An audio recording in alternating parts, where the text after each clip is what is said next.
All right, and we are back, ladies and gentlemen. It's Monday night. This is the Stereo Joe Show Part 2.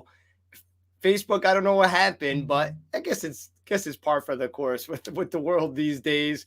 Technology just crapping in, crapping out, but we got everybody loaded back. Zach Lawless is behind the scenes right now, and on deck we got Chris from Station. So I'm real excited to be talking to those guys. Thank you so much for your patience. We're just firing back up, and I think we're almost good to go. All right, everybody, if you're just tuning in, this is part 2 of the Stereo Joe Show. Make sure you hit the share button right now so we can get as many viewers back on the live stream as we can. So our guests have a bunch of people watching. All right, let's go to our first guest. Well, it's really our fourth guest for the night, but he's our first guest on part 2. He's the one, he's the only singer-songwriter, Zach Lawless. Please welcome him to the show. Hey, Jimmy, how are you? Good. How are you doing? I'm doing well, man. Thanks for having me. You know what? We thought the show was just going too smooth for you, so we said, you know what? We got to throw Zach a curveball. Throw a wrench in No, it works. thanks for popping back in. So tell me, what's been going on with you this past year? You know, par for the course. You know, with everybody else, just riding that crazy COVID wave. You know.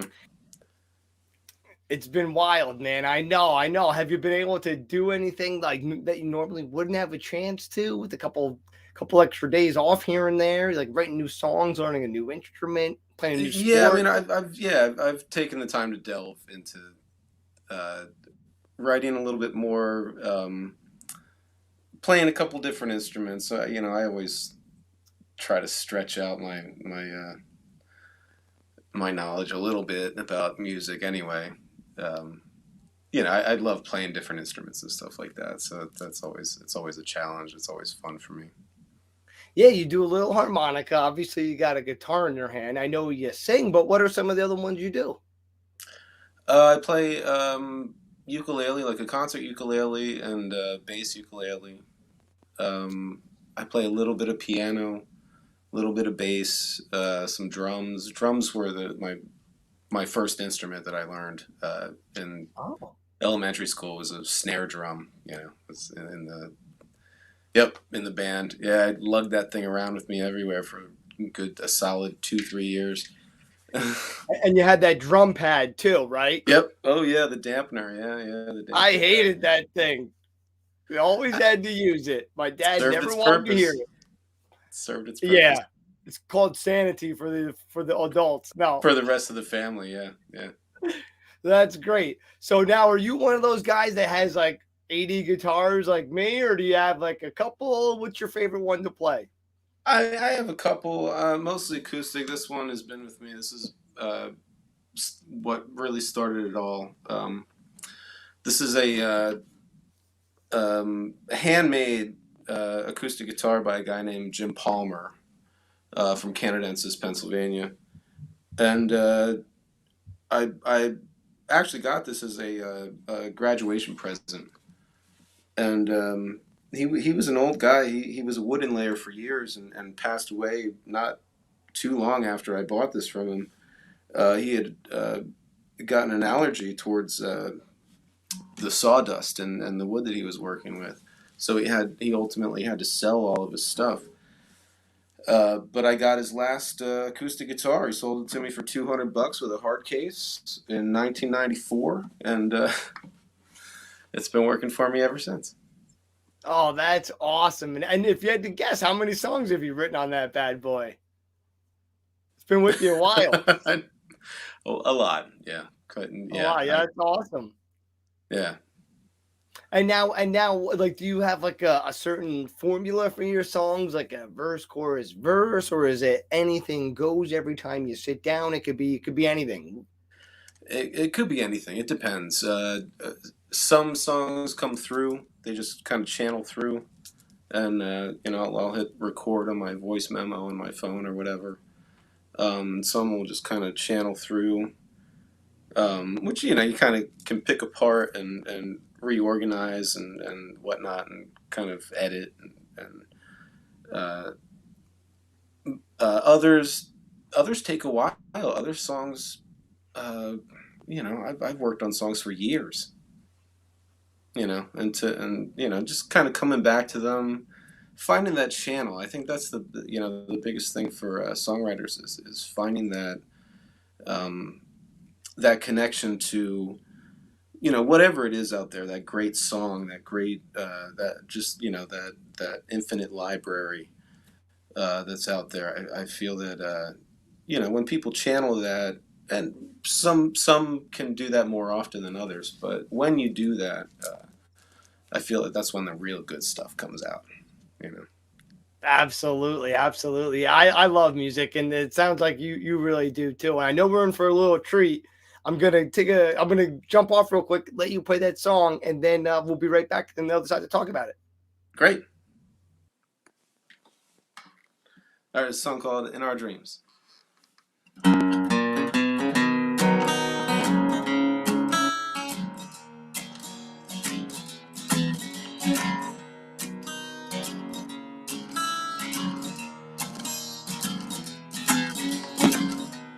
Another scene, back of a broke down racing car. Another frame, frozen in an empty broke down bar. No, I can't deny my gracious host. No, I can't supply your hollow ghost. Each day is the same. Don't feel no pain, no gain, just strange in every way. Everyone else in this world's insane. I see everything through broken eyes. I see everything through splintered light. Now I see the most peculiar thing in our dreams. Gonna fly right into the night endlessly in our dreams. Gonna shine like the brightest lights you've seen. In our dreams, we can be the spark that started it all. In our dreams, we can be the answer to the call.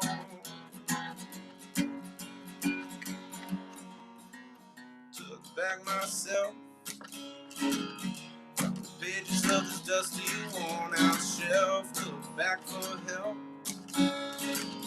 Every time I get stuck inside this well, we're all just here for a little while. We're all somebody's precious child.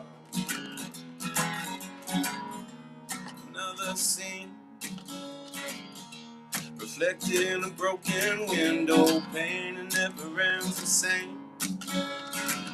It all depends on where you take your aim, and I'll be everything you hope to find. And you'll be everything through space and time. There will be the most intuitive thing in our dreams. We're gonna fly right into the night endlessly in our dreams. We're gonna shine like the brightest lights you've seen. In our dreams, we can be the spark that started it all. In our dreams, we can be the answer to the call. In our dreams, we can fly right into the night endlessly. In our dreams, we can shine like the brightest lights you've seen. In our dreams, we can be the spark that started it all.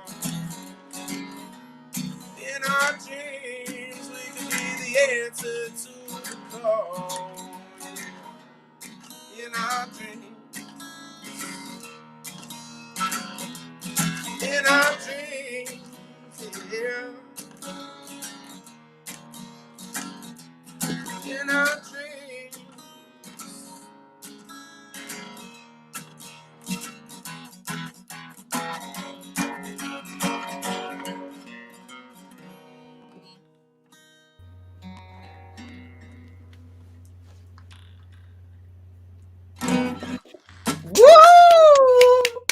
Yo, bro, I'm sorry I Thank you came very in much. just a second early. You faked me out, bro. That was amazing, man. And somebody already said it, but I gotta say it too. Major Jack Johnson vibes. Are you a fan at Yeah, all? I get that a lot. Yeah, I Yeah, love Jack man. Johnson. Yeah, he's been a big staple in my music repertoire for years. Awesome, awesome. Yeah, I'm always afraid to like say, oh, it kind of reminded me of this because you never know. The person might be like, I hate that. I'm a Yeah, huge no, Dave not at all. Matthews Yeah, fan. yeah. Huge Dave Matthews fan, and I just finished playing for someone, and they were telling me how much they hate Dave Matthews, and he sounds like a dead raccoon. And then they told me I sounded just like him. I was like, oh no. That's fun. I'm not a big Dave fan either. Oh, that's funny. You see, I know. Yeah, not that I have really anything against him. I'm just not, I'm just not. I just never really got into him. Yeah. No, that's dude. I love it. But who are some of your bigger influences? I mean, going back, I mean, oh God, I just love music. My parents were big influencers on me at an early age, like Beatles, um, John Denver, Jim Croce. My dad used to actually go see Bob Dylan out in the Village, like when he was first starting and stuff. So all that era of folk. Um, and then I mean, I'm a product of the '80s and '90s. I'm an '80s and '90s kid. So just the plethora of music that came out in the '80s. I mean, I went from Prince to Run DMC to Beastie Boys to I went from the Sex Pistols to NWA to Depeche Mode to The Doors to the Grateful Dead. I was just kind of ping ponging all over the place. You were. I love it though. Those are all great music. Yeah, yeah. I mean, like why, I don't know. I don't know why people pigeonhole themselves into one style of music when there's so much out there. Uh, Exactly. but as far as playing, yeah, I kind of, I kind of, uh, I try to check all boxes. Like I try to explore at least in within my own capability, try to explore different genres and stuff, and see where where the writing leads me. I don't when I write a song, I don't typically write a song just to. I don't write a song in a specific genre. I don't, I just kind of let it come and see what happens with it. Very cool. Very cool. Well, this was the young lady whose song I stole. She mentioned the Jack Johnson vibe. Yes, I yes. stole it from you, Rem. Hi, I'm Remy. gonna get you later, Jimmy. Hey, Zach. How That are was you? awesome. I'm good. How are you? Good, thanks. Nice to meet you. Likewise, likewise. I have to ask because I've been staring at it behind you this entire time. Are you a Sagittarius? No, I'm neither. Uh, These are my parents' signs. I'm a I Gemini, was. I've been actually. staring at it, and I just had to know. A Gemini. Yeah, no, I'm actually a Gemini. Oh. Rem, what birthday is that? I don't know the months. My husband's a Gemini. That's like May to June. Yep, Okay. June 15th. Yep, June Oh 15th. yeah, he's So I'm on June the tail 6th. end of the Gemini. You Yeah. crazy Geminis. Yeah. Tell us, how is Watch it. Be Gemini careful. Be affected you? careful around us. No. We've been warned. They play great music. You might fall in love, apparently. No. You might fall in love and punch me in the face. One or the other. At the same time, I feel like that's how it usually At ends the up. same time. Fall mobile, I'm punching you in the face. Yeah, please don't. Yeah, please don't. No. In addition to your music, I noticed you also have some cool promoting that you do. Where did the rooster come from that you use in some of your posters? It's like When I used to, that I mean, it was just I just borrowed stuff from Google and Okay. made it fun. Yeah, I used to do. It was a wing night at a local bar called the Warrior, and I used to promote it. I just went on Google and just found anything that had to do with the chicken, whether it be and I found a lot of great stuff. Like mechanical chickens, artwork that was, like a Batman chicken, an Iron Man chicken, stuff like that, and just kind of, just use those. And I thought it was creative, and they all kind of worked together, even though they were different. And when you mentioned punch you in the face, there was one that was boxing. That's what it actually reminded me of. Nice. I don't remember that one. Huh. Anyway. Well. Anyway, that's great. We love chickens. Remy wants to punch me. I love it. But real quick, unfortunately, it's that time of the night already where we're getting towards the end. But I wanted to ask you, what should everyone go check out? That one song you want everyone to hear. The one song that I want everyone to hear, well, I mean, any of mine, I guess, would be good. I guess, I mean, you can always look me up on, Zach Lawless, ZACLAWLESS. That's my handle on everything, Instagram, Facebook, YouTube. I have some videos up on YouTube. My website is zachlawless.com. It's under construction right now. I'm kind of redoing stuff. And I'm in the middle of recording like probably about 10 years worth of stuff.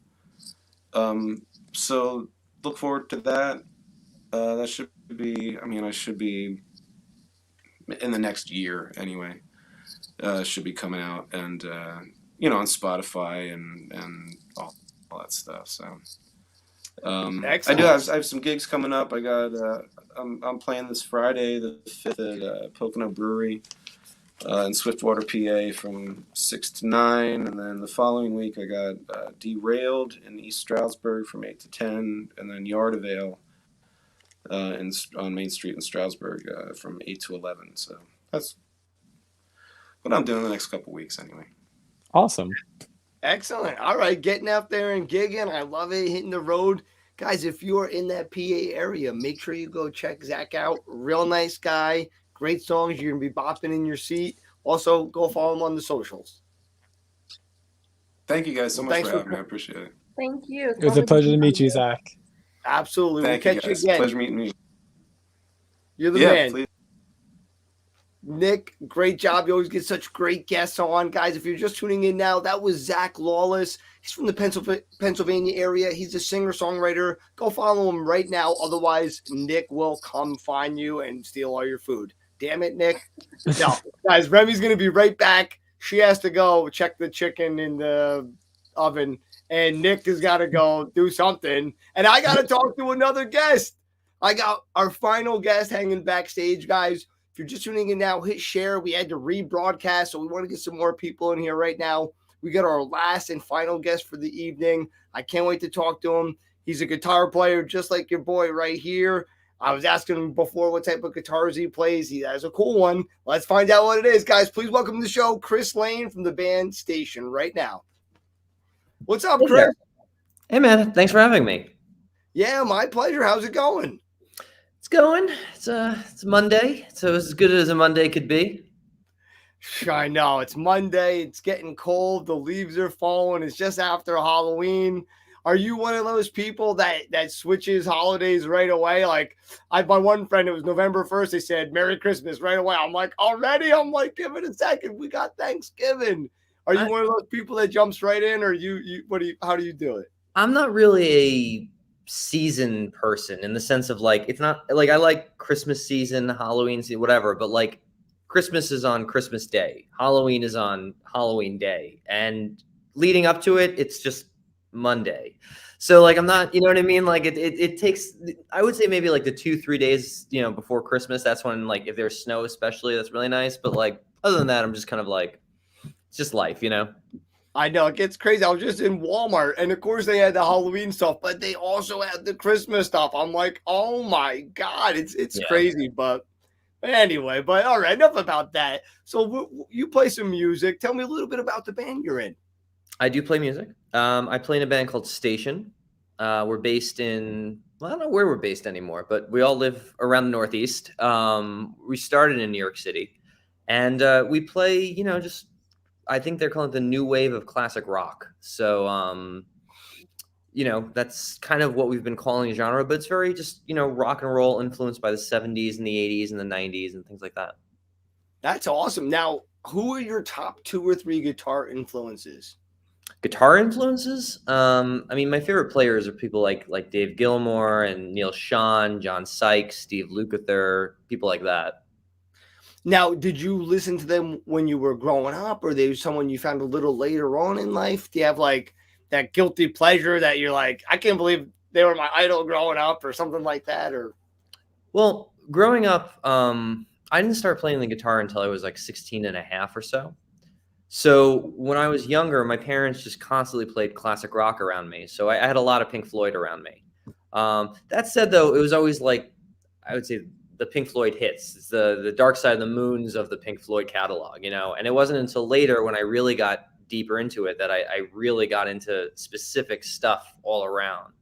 So, I mean, as I started to learn to play guitar, those are the players that really kind of like spoke to me the most. And, you know, Neil Schon from Journey, the songwriting, the playing, and the songs all combined into one. It really just influenced where my musical direction went. that's awesome. Well, I'm gonna bring in another member of Pink Floyd. His name is Nick Mason over here. What's up, Nick Mason, the Viking? How's it going? Hey, Chris, it's a pleasure to meet you. How you doing? You know, Hey, Yeah. real quick, Chris, I Yeah. just want to say you had very smart parents. That's all I wanted to say. I'm sorry. I love Pink Floyd. I love them, man. All right, sorry. No, you guys had mentioned a little bit about the style of music, and I did get to hear some of your different performances. And I like you said, it definitely has that new wave of classic rock feeling. Um, I was interested where the name came from, and do you want to tell us a little bit about it? the name Station. Yeah.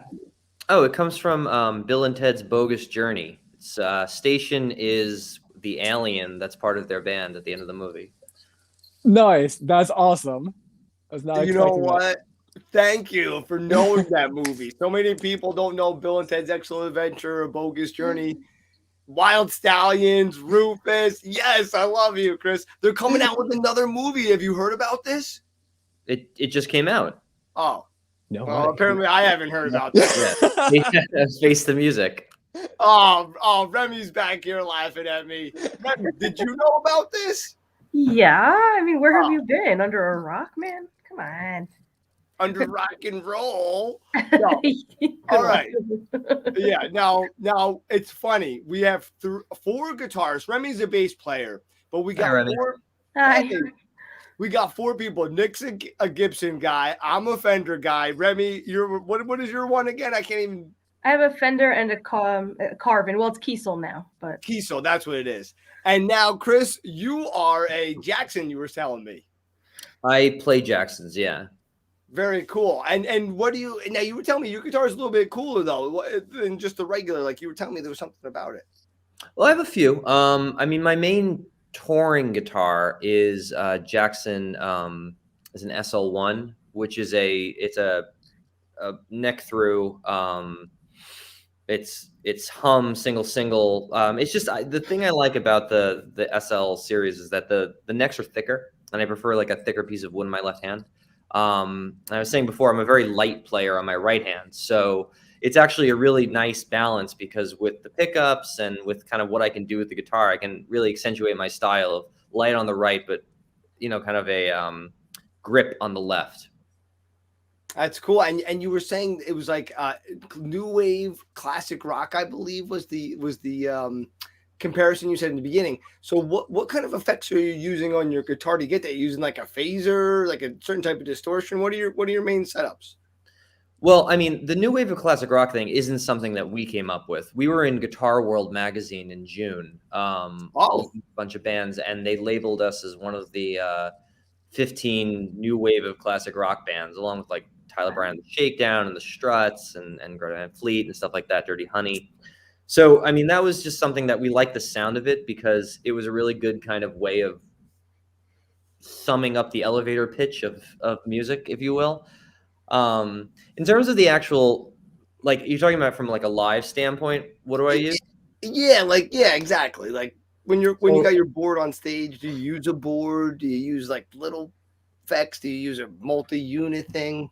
I don't travel with a rack. I mean, I'm a collector of effects, so I have a very, very, very large kind of like guitar rack that we use for recording, along with a lot of other effects. But live, I don't use anything before the amp. So, and I'm endorsed by Bogner, so like all of my amps are Bogner amps at this point, and they're just amazing because they're just every type of paintbrush and color. So, like we just played a show. So like the setup for that show, because it was a one-off, was so it's a Bogner Ecstasy live, and it runs out into a I've just got a small boost, and then it's 3 different stages of delay and then reverb at the end. With I use a Provenance chorus in there too. So I like stacking the delays to kind of create this like wash. There, it's very kind of like Steve Lukather thinking of just creating these multi-time delays that actually replace reverb, really. Oh, interesting. Yeah, because I was wondering how you were, what your tone sounded like after you mentioned that comparison earlier. So that's really freaking cool. And Nick, I'm sorry, you were gonna say something? No, I thought that was really impressive. That's a cool sound, and you guys have a really clean sound when you're playing live. Between the video you sent me and stuff I've seen, it sounds like studio quality. So it's really cool to hear what you actually use. The number one thing that I think is important, and especially the style of music that we play, is to create parallel effects, basically, or to run your amp in parallel, because especially when you get into like the reverb and the delay and the big sound or whatever, it can get muddy. So you want to have something just like piercing and then create the ambiance around it. So I kind of think of it as like a face, right? It's like you got the whole face, but you want the nose sticking out. So something's got to pop out of your tone, and then the rest of it supports it. Very cool. That makes sense. Yeah, and you could see like the more reverb or delay and the bigger of a room, I could see it getting muddier. So that's a great.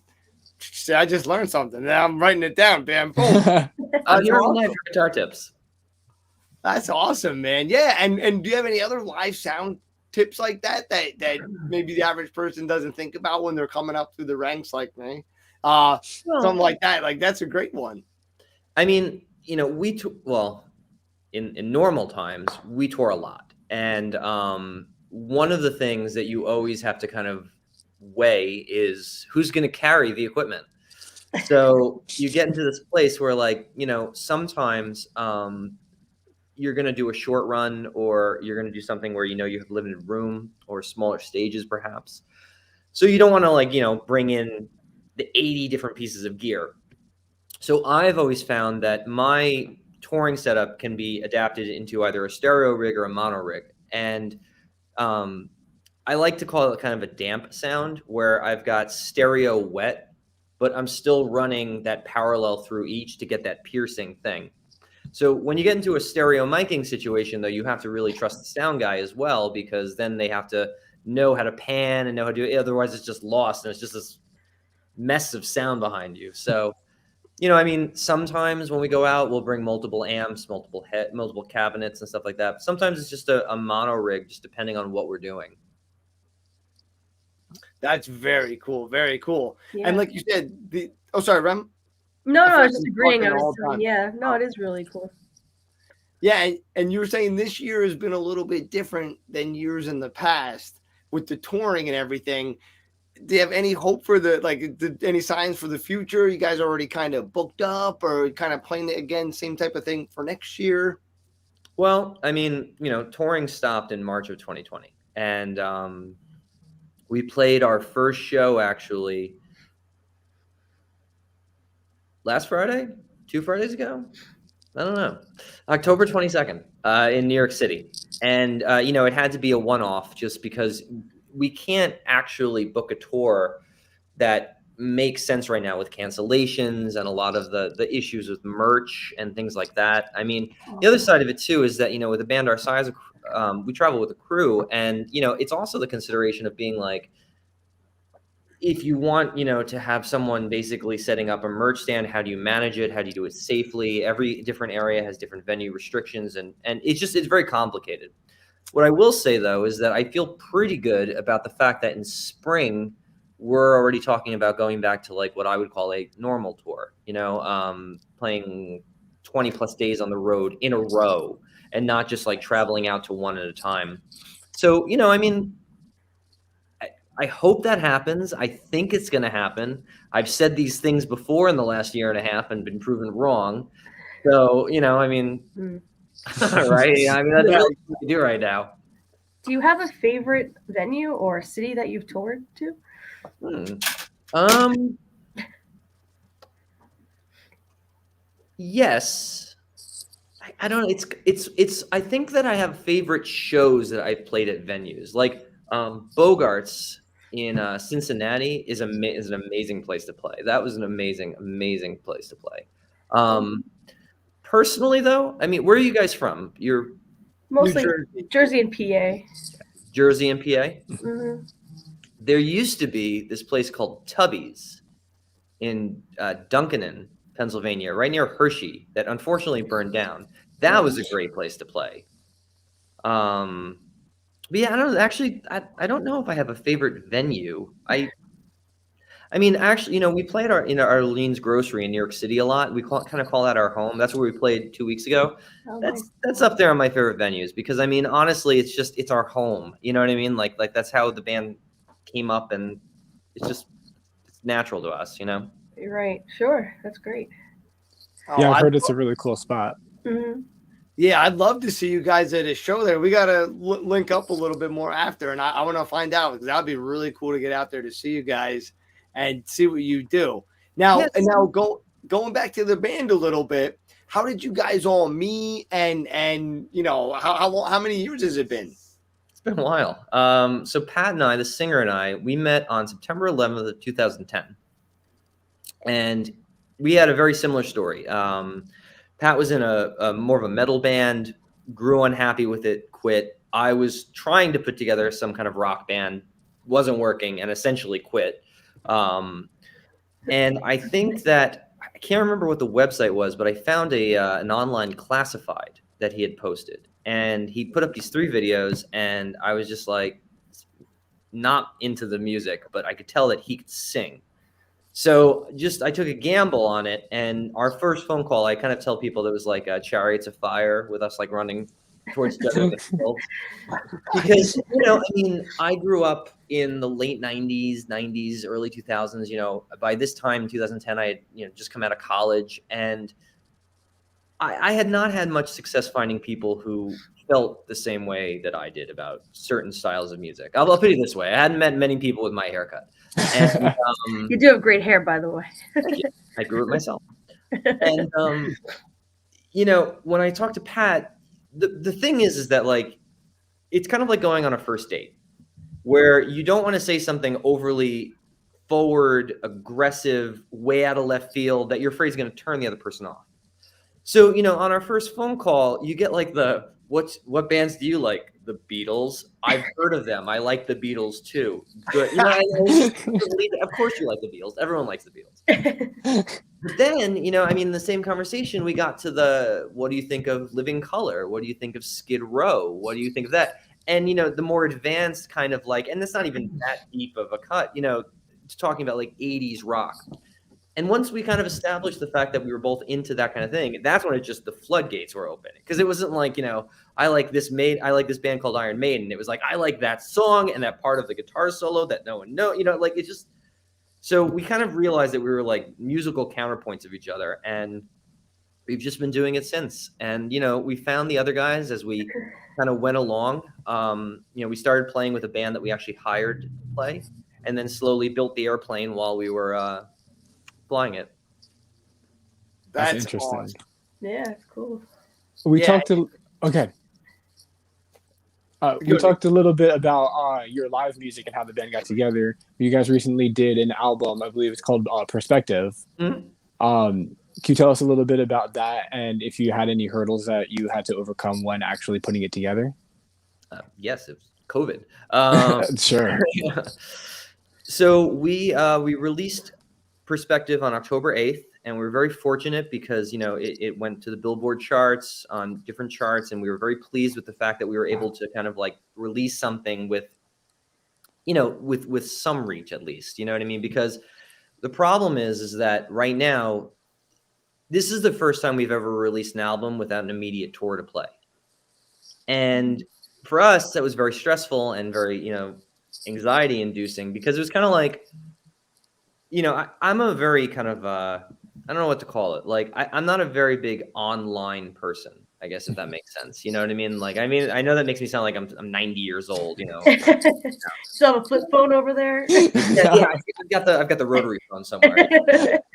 Hold on one second. I'm going to send a fax. The truth is that, like, obviously we have our socials, we have Facebook and Instagram and YouTube and TikTok and Twitter, all of it, Problem is that we go out and we play music. We sit and we write music. We jam. We make mistakes. We learn from those mistakes. We grow. We do those things. We are not looking to create content. We are looking to create art. And there's nothing wrong with either way. It's just our path is that. So a big problem we had was kind of like, well, we're going to release this album, and it's kind of like releasing doves. You're just like, go. And then they fly away, and you're like, well, that was great. What next? So the real challenge, in my opinion, has been figuring out how to make, basically, without touring, keep up the whole, the momentum, I guess I would say, of being able to be like, look, check out this album. Here's why. Here's another reason. Because we've lost the ability to step on stage and try to prove it to someone, Yeah, it's a whole other way. The promotion, the marketing. You gotta be cracking up. I'm taking a sip of water back here. You're sending a fax. I'm over here dying over here. But speaking of facts, what's one fun fact about you that maybe a lot of your fans would know that maybe they'd find kind of cool?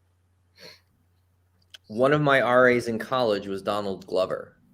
No. There's a video of me with him because he's, Childish Gambino.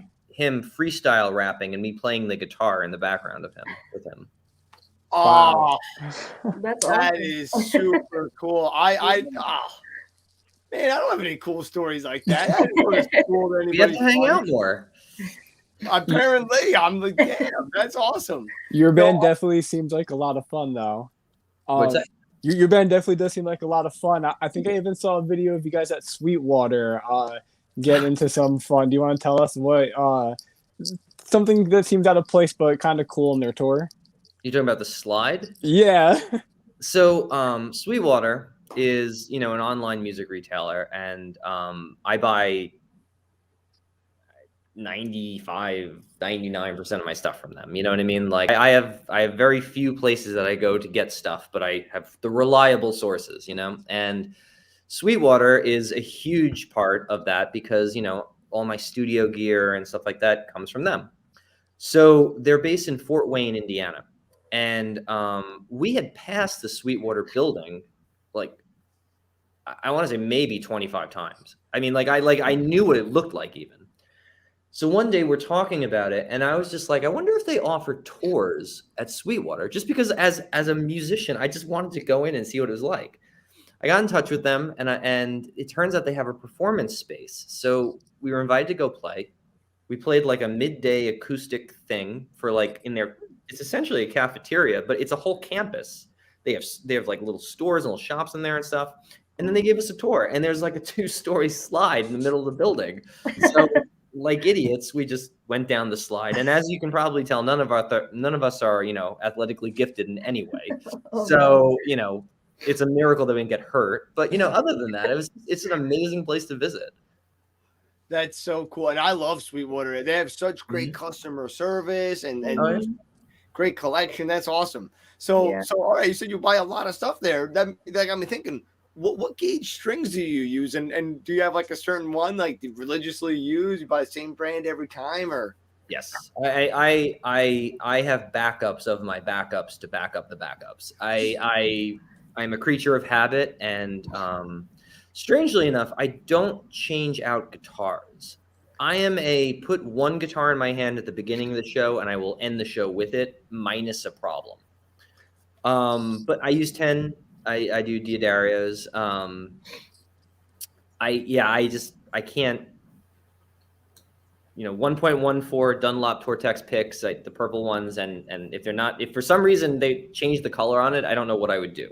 So like, I don't think I'm a diva about things. I think I'm just very particular. And yeah, it's just one of those things where it's like I just want to feel comfortable. In fact, like my collection of musical equipment is pretty much all guitar effects and stuff like that, whereas I have way fewer guitars relatively because I'm just very happy to have the guitars that feel like the extension of my body, and I play with them.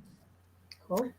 Yeah, John Mayer is really the only person that I see like literally needs to have a different guitar for every song.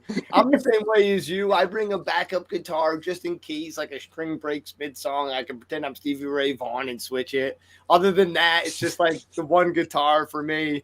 I'm a Fender dude, but yeah, and I use 9, so that's funny. So and like and do you have like a certain like technique that you do a lot when you're soloing? Like, would you say you're more of I mean, I know you mentioned the artists that you're into, but do you stay in line with them or like I try to serve the song. I mean, I think that it's important to let the song kind of guide you, and then you determine what you do over it, and not the other way around. I mean, I'm self-taught. And subsequently, I'm an absolutely terrible guitar player from a technical standpoint. Like I can do things that I can dream up, no problem. You ask me to play something someone else does that most people consider easy, I look like I can't handle it at all. So I find that when I have to play very long runs very quickly, I play in shapes because I'm able to. I know theory well enough to be able to know what I'm playing, but translating that into moving my fingers, and it just doesn't work out. And then my pinky starts misbehaving, and then I just basically have to get into this place where it's like I play in these shapes, and then I just kind of move them around as I feel the song kind of requires. Very cool. Yeah, I love it. And you were saying too with the music and finding the right part to the music and the right type of solo and whatnot. How does your songwriting go? Does the singer come up with the lyric? Are you writing the lyrics? Or is it's a little bit of Anthony Kiedis, John Frusciante? What's it like, the partnership of writing? I write pretty much most of the music by myself. I don't really have a musical process. The only thing I do find is that I usually don't write with an instrument. Fiddling doesn't do anything for me. So I usually come to the piano or the guitar with the song done. It's just about hearing it being played out loud, because for some reason I don't get inspired necessarily by playing it. I get inspired by humming it, and I don't know why. I'm kind of useless in a jam session sometimes because I kind of come with my mind made up about things and not so much being like, oh, I did this thing that I need to play again. I just don't do that, It's so cool. It's so fascinating to talk to all different artists because there's no right way. So no. It's just amazing how much different music is produced. It's like different ways.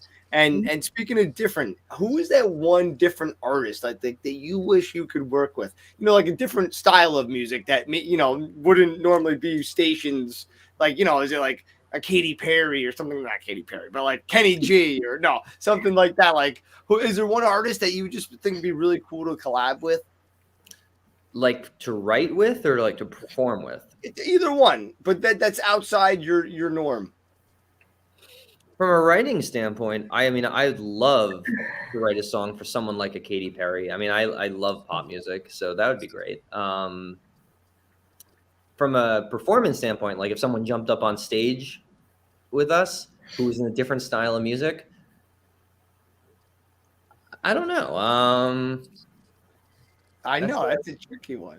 That's a tough. Well, yeah, because I'm trying to think of like what would we do with them? You know what I mean? And like, I would say someone like.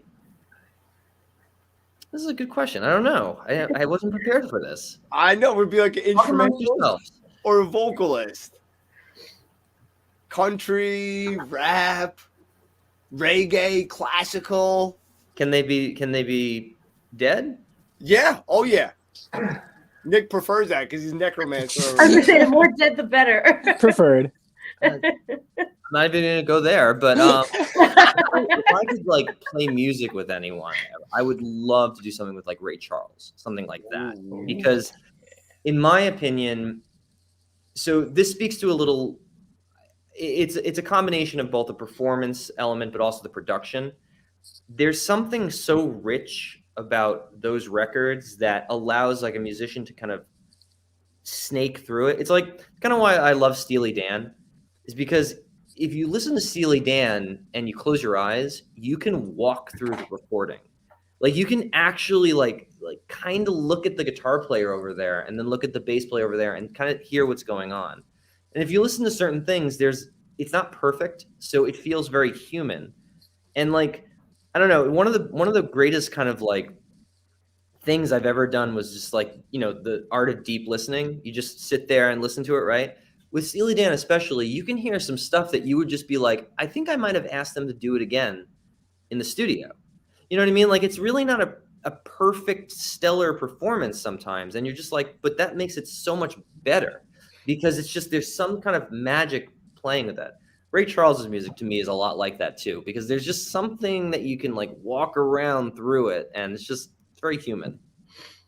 Yeah, it's amazing. And I'm sure, I know I'm this way in the studio, and I'm sure a lot of other people like this, maybe even yourself, but you want it to be perfect. You're like, oh, I hear that little thing. And like you said, you hear a lot of these classics. Rolling Stones had it a lot. They're singing out of tune, or that harmony's off. Well, But yeah. you hear so many times, you love it. And I've heard some of like the classics, like John Bonham in particular, like Quantized, and it was horrible. And it really blew my mind. So you're right. There's something about that feel, and we really lost that with Beat Detective and Auto Tune. I think that it's like anything else. If you overuse a tool, it dictates what you're doing. So, like we don't use a lot of like tricks. In fact, actually, believe it or not, in our hybrid system of recording, we actually record much more like an analog band. Like the guitar sounds you hear are recorded out of the cabinet into there with the effects of it. They're not mixed in later. It's like a performance, And Pat is very, very, very diligent as vocals, with stuff like that. So like, I think that if we had the mentality that like we would use something as not necessarily a crux, but use something as the guiding light for how something was done, like the drums. Play the drums. Wasn't perfect, but it wasn't good either, but we can fix it. That's a problem. It's when you try to use it to your advantage to kind of create something new. That's kind of cool because like, you get some other crazy artists who have done things in a completely digital format that just wouldn't have been possible in an analog format.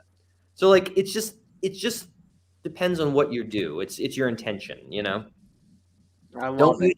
Don't use your magic for evil. Duly noted. And before I'm done with my questions, I have one more question though. What is one of your favorite live albums to listen to? Live albums. I know I'm like getting all the crazy ones tonight. I'm sorry, brother. No. I mean, Pulse is an amazing live album. But actually, one of the other ones that I love is Hans Zimmer live album where he's performing a lot of the classics. And one of my favorite pieces of music ever is the theme song from Rain Man. And they do it in a way that's like, it sounds like obviously the song, but there's this elongated bass solo at the end, and it's amazing. And it's just like, it's like an absolute experience. And I love that stuff. That's cool. That is Awesome. so cool. Yeah. And Remy and Nick, anything from you guys, or you guys? Yeah. Since we talked a little bit about your live performing and that you do write a lot of it, are you the main person that kind of curates the set list? And is there anything that goes into deciding what you're going to do and where you place it? If you're asking if I'm the person that's forced to write the set list, actually, we have a kind of like, we know every song policy when we're on the road. So the set list is usually very similar night to night, unless we get bored. And then we know all of our songs. So like we can kind of just pull out the song that we haven't played live in 5 years and be like, are we playing this tonight? Yes, why not? Go. Nice. So we do that. And then of course, the other thing too is, and this has happened maybe twice in our entire existence, but you always have to check with Pat. Whenever you write a set list, you always have to make sure that the singer, especially if they're in a position where they're singing 8 days in a row, you don't want to like have them explode. as a guitar player, I can be, in any state really and get through the guitar. With the singer, the body's the instrument. So you have to be very careful and you have to be, concerned with the fact that they are able to perform. That said, I think Pat has twice ever had to change the set list. Once because he had like 103 fever. Ooh. Once because I think his basketball team lost. So it's one of the two. He was crying too much. He couldn't get the song. He couldn't get the words out. Something happened at Syracuse. The orange, he bleeds orange, and something happened. I don't know. There was a lump in his throat. It got him. I know how it goes. It happens. You can't sing high notes with the tears. Right. It doesn't match.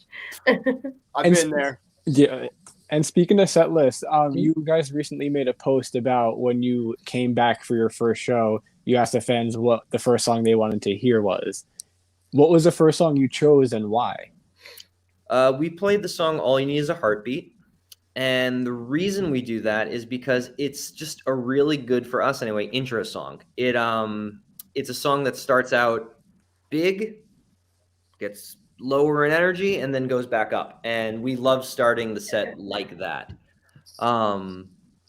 It's just, the show we played is also, in a smaller venue, and, the stage is not large enough to like run like a football field or anything like that either. So like, you have to basically control that, because on the flip side, if you're playing in like a very large venue, you can then have the lighting and the sound blast and and it kind of works on both the smaller stage and the larger stage. So the song has just become very much like a staple of the first song of the set.